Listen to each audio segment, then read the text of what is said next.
We had babies everywhere. Western Samoa, Tata, Canberra, Kevin. Papua New Guinea, you know, we really lived Pacific studies. Thank you. Papua New Guinea was a fantastic experience for me because it was then that I realized, look, this man is away in the bush. Sometimes I wouldn't see him for 5, 6 weeks. No mobiles, no telephones. I didn't know whether he was still alive or he'd turn up home. And my kids would look at this, who is this stranger? Particularly Tata. And, but we still have this warm relationship with Papua New Guineans. And I worked a lot with the women. And when they established the University of Papua New Guinea, it was then that I decided I was going to start doing a degree.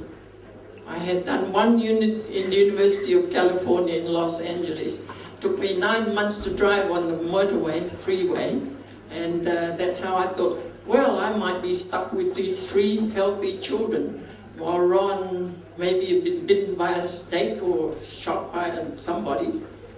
But he survived, as Ron survived for 50 years. We survived 50 years. I survived for 50 years. As I say, Papua New Guinea was a fantastic place.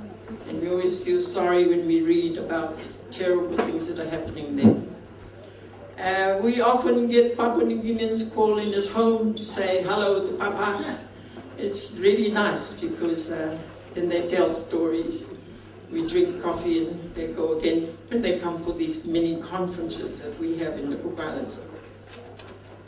We are now moving to when in 1969, typical program, we shifted to Fiji, Super Fiji. 1969, I wanted to see the South Pacific Games.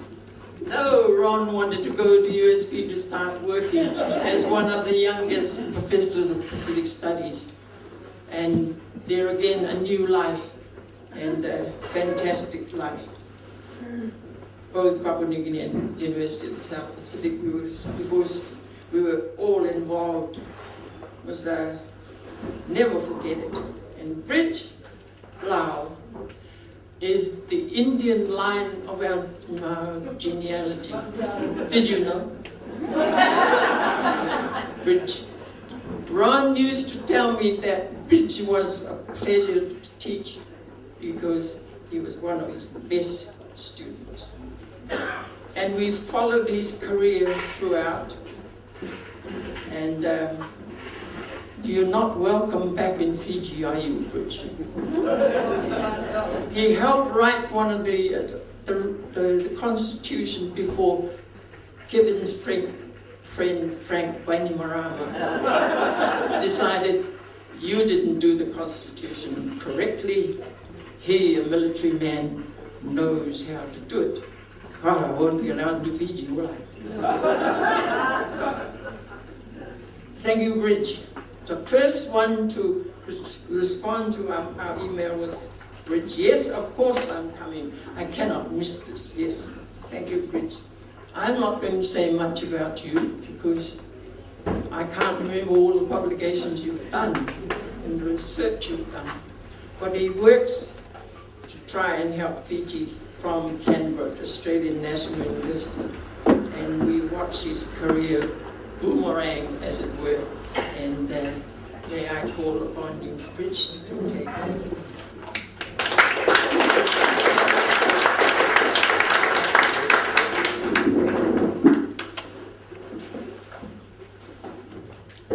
Thank you, Marty.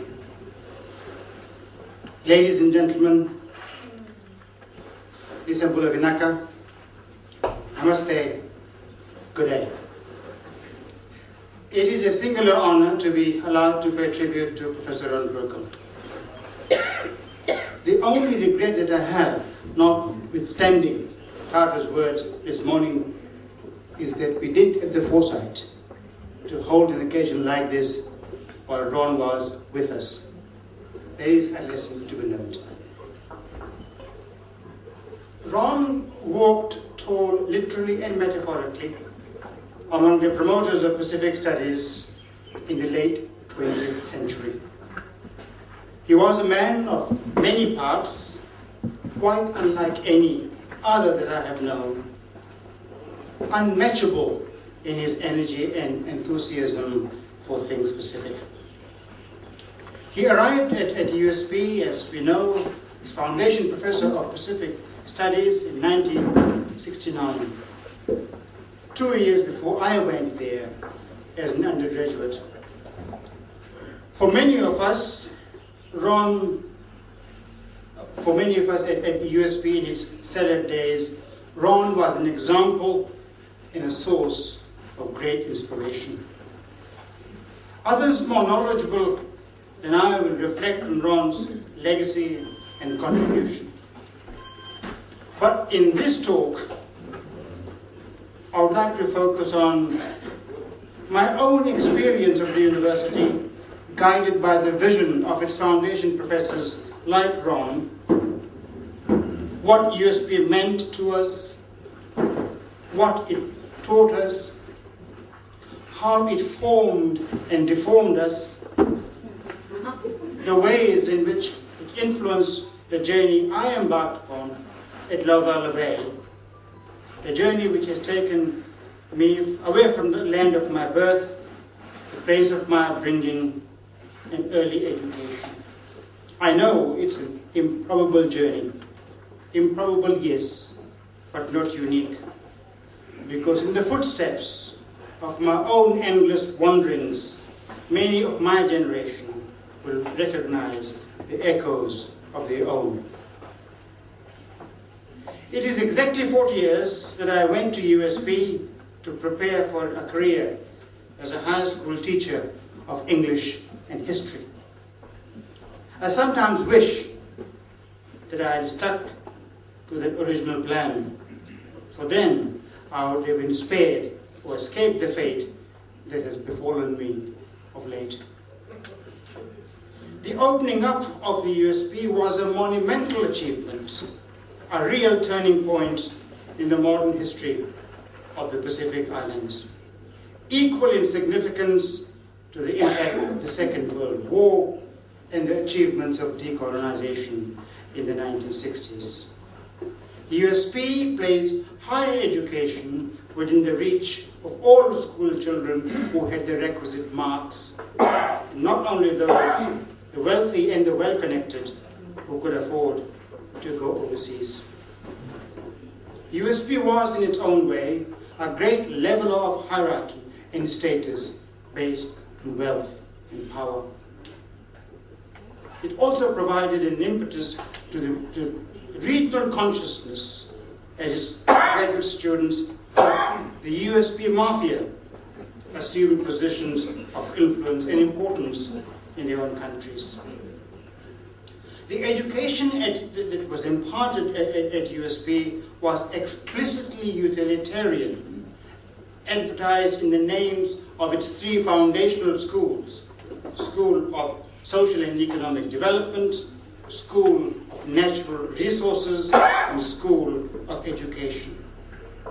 We were at university, people of my generation were at university, to equip ourselves for the manpower needs of our developing, rapidly decolonizing Pacific Island societies.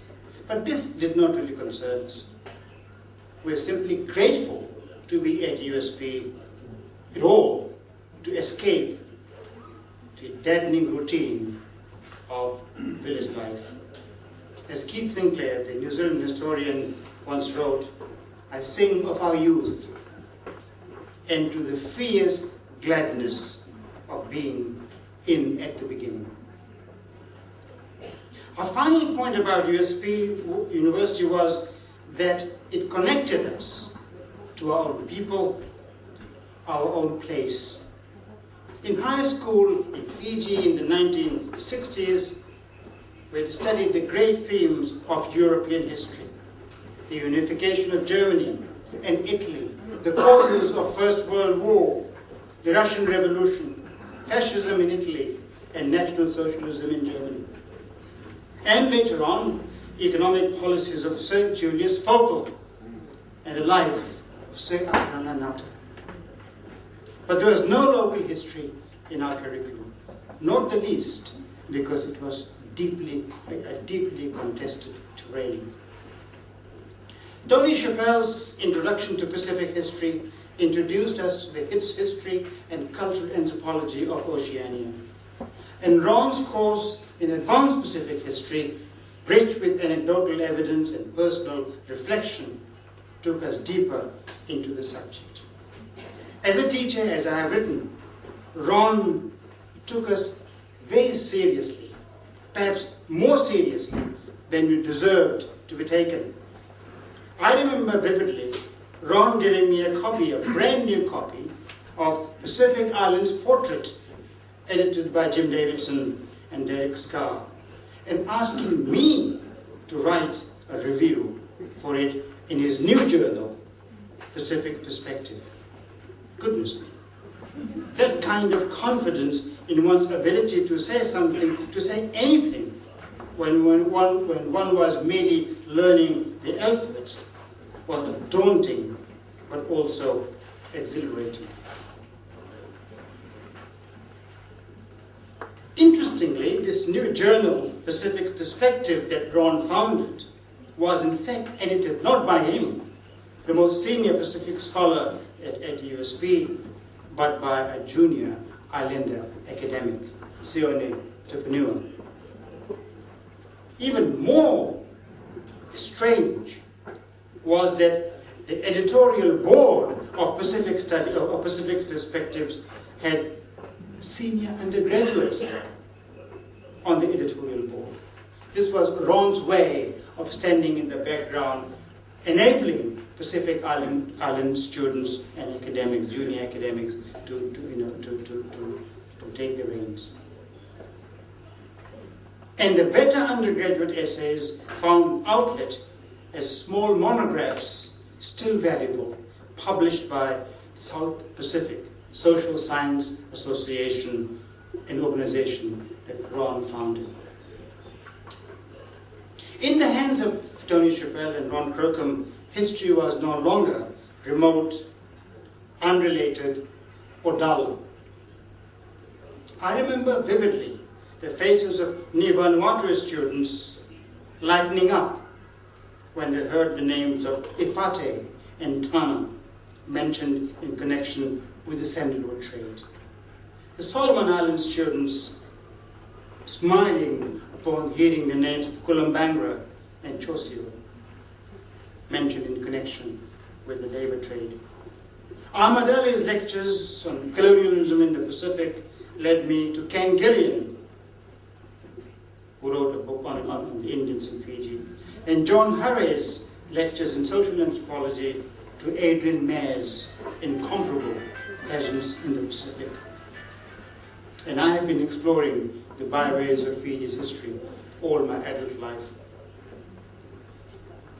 We were undergraduates at USP at a time of great political optimism in the islands.